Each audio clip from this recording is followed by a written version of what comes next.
Votre façon de penser l'argent détermine combien vous en aurez.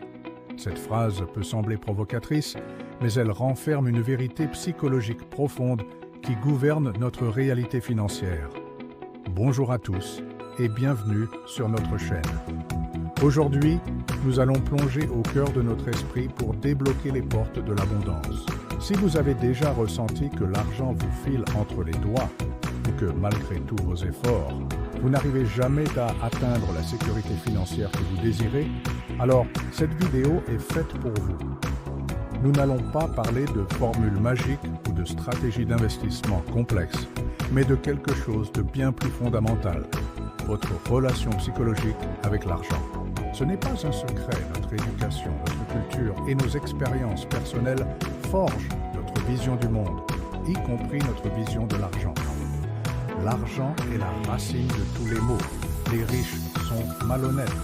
Il faut travailler dur pour gagner peu. Ces phrases, vous les avez sûrement déjà entendues.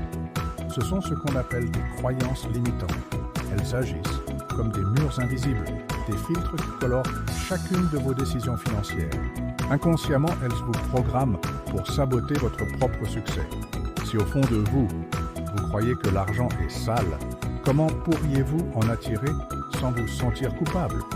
Si vous pensez que vous ne méritez pas d'être riche, vous trouverez toujours un moyen de vous débarrasser de l'argent qui arrive en trop. Ces croyances ne sont pas votre faute. Elles sont l'héritage de générations transmises de parents à enfants. La bonne nouvelle, c'est que vous n'êtes pas condamné à les subir. La première étape, la plus cruciale, est d'en prendre conscience. Prenez un instant. Quelles sont les premières pensées qui vous viennent à l'esprit quand vous pensez à l'argent? Est-ce la peur, le stress, l'envie, la culpabilité? Notez-les sans jugement. C'est le point de départ de votre transformation. Vous ne pouvez pas changer un ennemi que vous ne connaissez pas. Maintenant que nous avons identifié ces blocages, comment les remplacer par un état d'esprit d'abondance? La clé est de redéfinir ce que l'argent représente pour vous. Cessez de le voir comme un maître ou une source de malheur. Voyez-le pour ce qu'il est réellement, un outil, un simple outil neutre, une forme d'énergie. Comme un marteau, l'argent peut être utilisé pour construire ou pour détruire. Vous pouvez l'utiliser pour bâtir la vie de vos rêves, soutenir les causes qui vous sont chères, offrir de belles expériences à vos proches, investir en vous-même ou encore créer des opportunités pour les autres. Quand vous voyez l'argent comme un amplificateur de biens, la culpabilité de vouloir en gagner plus commence à se dissiper. Vouloir plus d'argent, ce n'est pas de la cupidité, c'est vouloir plus de moyens pour avoir un impact positif.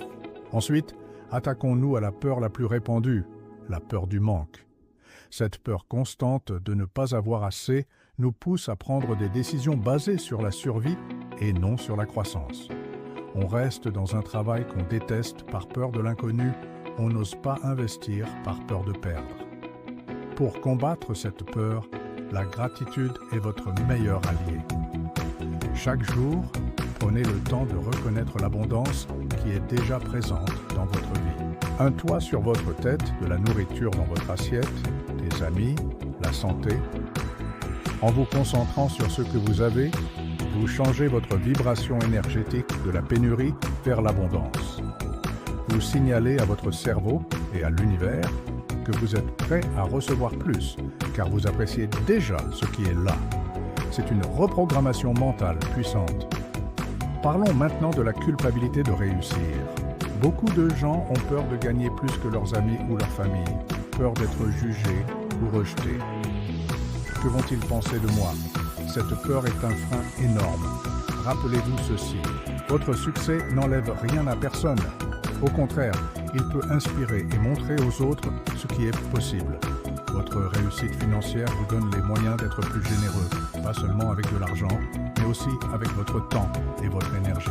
Imaginez le bien que vous pourriez faire. Autorisez-vous à réussir. Votre valeur en tant que personne n'est pas définie par le montant sur votre compte en banque, mais ce montant peut définir l'ampleur de votre impact positif. Pour concrétiser ce changement, passons à l'action. Je vous propose un exercice simple mais transformateur. Choisissez une croyance limitante que vous avez identifiée au début. Par exemple, je ne suis pas doué avec l'argent. Maintenant, reformulez-la en une affirmation positive et puissante. Par exemple, chaque jour, je deviens de plus en plus compétent dans la gestion de mon argent. Ou l'argent vient à moi facilement et sans effort. Répétez cette nouvelle affirmation chaque matin devant le miroir. Écrivez-la sur un post-it que vous verrez souvent. Au début, cela pourra vous sembler étrange, mais avec la répétition, votre subconscient commencera à l'accepter comme une nouvelle vérité. Vous allez littéralement recabler votre cerveau pour le succès financier. Visualisez également la vie que vous désirez. Ne vous contentez pas d'imaginer des liasses de billets. Ressentez les émotions associées à cette abondance. Ressentez la liberté de voyager, la joie d'offrir un cadeau magnifique à quelqu'un que vous aimez, la paix d'esprit de savoir que vos factures sont payées. Votre cerveau ne fait pas la différence entre une expérience réelle et une expérience intensément imaginée. En ressentant ces émotions maintenant, vous alignez votre énergie sur la fréquence de ce que vous voulez attirer. Vous ne chassez plus l'argent, vous devenez un aimant qui l'attire naturellement. Changer sa relation à l'argent est un voyage, pas une destination.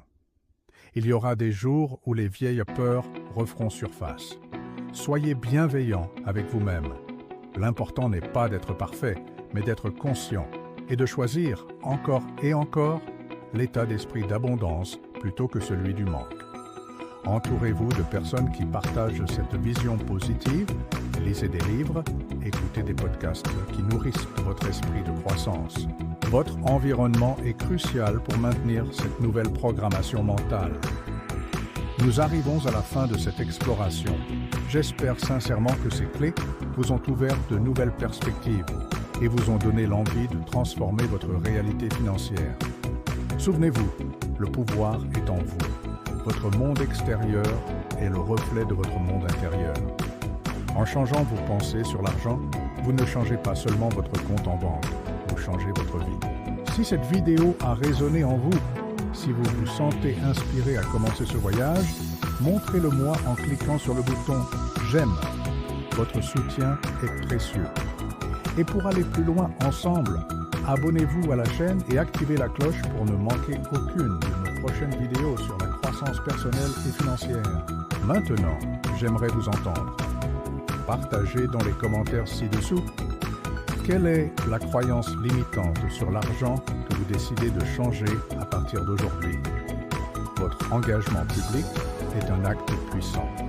Et si vous pensez que ce message peut aider quelqu'un que vous connaissez, partagez cette vidéo.